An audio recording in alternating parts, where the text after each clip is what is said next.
E o ônibus vai estar à disposição aqui na frente da igreja. Versículo de número 8 diz assim: sede sóbrios, vigiai, porque o diabo, vosso adversário, anda em derredor, bramando como um leão, buscando a quem possa tragar. Ao qual resistir firmes na fé, sabendo que as mesmas aflições se cumprem entre vossos irmãos no mundo. E o Deus de toda a graça, que em Cristo Jesus nos chamou à sua eterna glória, depois de haverdes padecidos um pouco, Ele mesmo vos aperfeiçoará, e confirmará, e fortificará, e fortalecerá. A Ele seja a glória e o poderio para todos sempre. A igreja diz amém. Pode sentar, pode fechar sua Bíblia. Eu gostaria nessa noite de pedir que ninguém converse, por gentileza, para a gente meditarmos nessa palavra. No texto que eu li de 1 Pedro, capítulo 5, do verso 8 até o versículo de número 11, eu pedi que o irmão Ebenezer colocasse ali no telão aquela frase: ser cristão é fazer parte da resistência.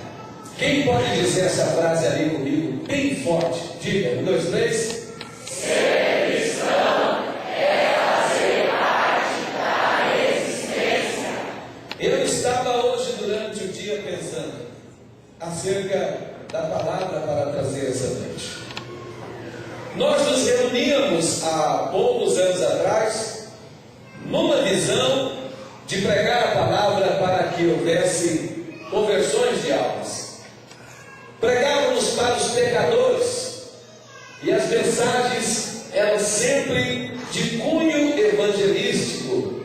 Porém, os tempos passaram, muitas coisas mudaram, inclusive a nossa maneira de também prestar culto a Deus. Pode ver que antigamente a gente tinha mais reverência na casa de Deus. Isso eu estou dizendo de um nível geral.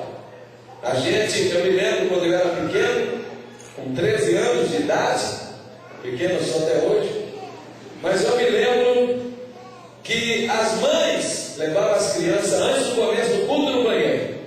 E é claro que toda regra existe exceção, mas na maioria das vezes eles iam quando acabava o culto. Ninguém conversava, ninguém andava, ninguém conversava mesmo. A atenção era dada ao dono dos céus e da terra, que tem toda a honra, toda a glória e todo o louvor. Por consequência disso, Deus se manifestava de uma maneira mais latente no nosso meio, mais evidente. A gente era comum os cultos, crentes serem batizados no Espírito Santo, Jesus curar, Jesus salvar, levantar o profeta, profetizava, não era assim? Mas passaram-se os tempos e a gente abriu a guarda, e com isso as coisas passaram a mudar. E isso eu vou dizer uma coisa para vocês: pastores locais podem tentar mudar, mas isso cabe ao indivíduo tomar essa decisão e essa atitude pessoal. Eu estava ouvindo esses dias atrás uma mensagem, e eu gostaria de intitular esta mensagem nessa noite no tema chamado Cavalo de Troia. Alguém já ouviu esta expressão cavalo de Troia? Quem já ouviu isso? Cavalo de Troia, quem já ouviu? Olha, muita gente já ouviu. Eu estudei um pouquinho para poder falar sobre isso e vi que o episódio de Troia, ou a batalha de Troia, foi um episódio muito sangrento na antiguidade, que aconteceu por volta de 1300 a 1200 a.C. Essa batalha, meus irmãos, surgiu porque um rei era casado com uma mulher chamada Helena.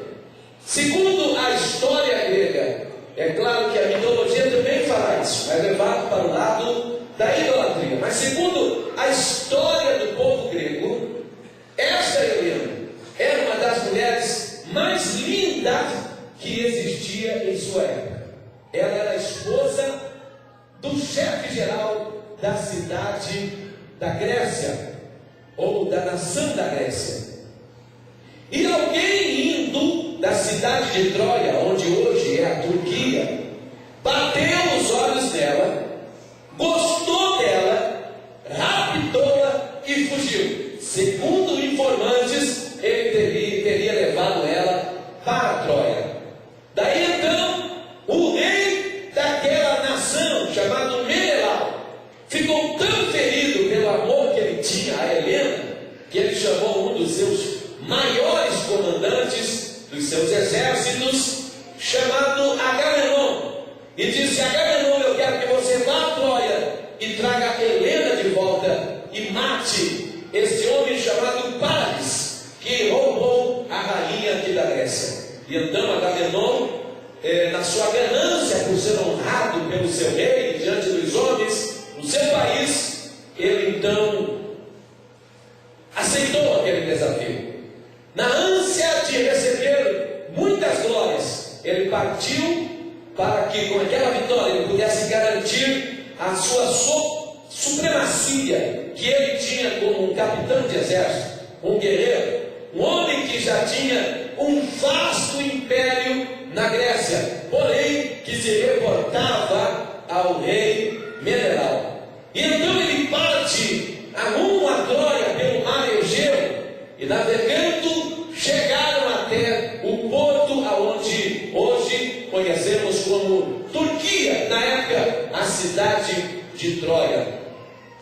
Chegando ali, meus irmãos, o negócio foi tão grande que aquela guerra teve início imediatamente. Na chegada dele, a guerra já se iniciou. E sabe quanto tempo essa guerra durou? Sabe quanto tempo? 10 anos a guerra durou dos gregos contra a Troia. Você já ouviu a expressão: a gente tem que agradar gregos e troianos? Quem já ouviu isso? Levante a mão e diga: eu já ouvi isso. Nossa, quanta gente já ouviu isso? Diga: eu já ouvi isso. Agora eu pergunto: de que lado você está? Dos gregos ou dos troianos? Porque essa força de expressão é evidente: agradar gregos e troianos. Observe bem, essa expressão existe porque ela é real. Já ouviram também a expressão chamada presente de grego? Quem já ouviu isso, levante a mão. Você já deu presente de grego para alguém? Não? Aleluia. Você já recebeu um presente de grego de alguém? Já? Ah, claro que já, muita gente já recebeu. O negócio que a gente acaba recebendo, não pode dar. Esse negócio é tão forte, meus irmãos, que tem um vírus na internet que destrói todos os arquivos do computador, que ele é chamado cavalo de Troia. Agora, por que isso? Eu estava vendo e cheguei às conclusões seguintes. Quando essa guerra se iniciou ali, um troiano que tinha roubado ela, supostamente estava escondido naquela cidade. Mas a guerra durou 10 anos, mas nunca encontraram Helena e nem aquele homem chamado Paris, ou Paris, mas na verdade é Paris o nome dele. E então, meus irmãos, o rei que queria Helena de volta não encontra, arma os seus exércitos, suas armadas, e ali ficaram. A história diz que vieram gregos e valentes de todos os cantos. A Grécia ensinou pouco pesado. A Grécia são os pais da medicina. O esporte, por exemplo, ele nasceu na Grécia. É o chamado deuses do Olimpo. Por isso, o crente não deve se envolver com essas coisas. Se bem que hoje o negócio, a gente relaxou tanto que tem crente que já se chama atleta de Cristo. Eu não conheço isso na Bíblia. Existem outros que participam de lutas violentas, sanguinárias, quebra a cara do outro, sai com a cara quebrada e diz: glórias a Jesus, foi Deus que me deu a vitória. Que Deus é esse que manda você amar o próximo e aí você bate na cara dele, dá um pontapé na cabeça dele, derruba ele, imobiliza ou é imobilizado e depois disse: Deus me deu a vitória? Você está servindo um Deus que não é o Deus da Bíblia. O Deus da Bíblia não manda você bater nem você apanhar. O Deus da Bíblia manda você resistir o diabo e ele fugirá de você. você. A única resistência que nós devemos e podemos fazer com bases bíblicas é resistir o diabo, até o adversário inimigo. A Bíblia diz que você tem que amar ele. Quantos podem dar glórias a Jesus por isso? Amém? Veja bem, os heróis gregos que vieram de todas as partes, através desse mar Egeu, chegaram a Troia, e o exército era tão grande que ele foi comparado a incontáveis revoadas de pássaros.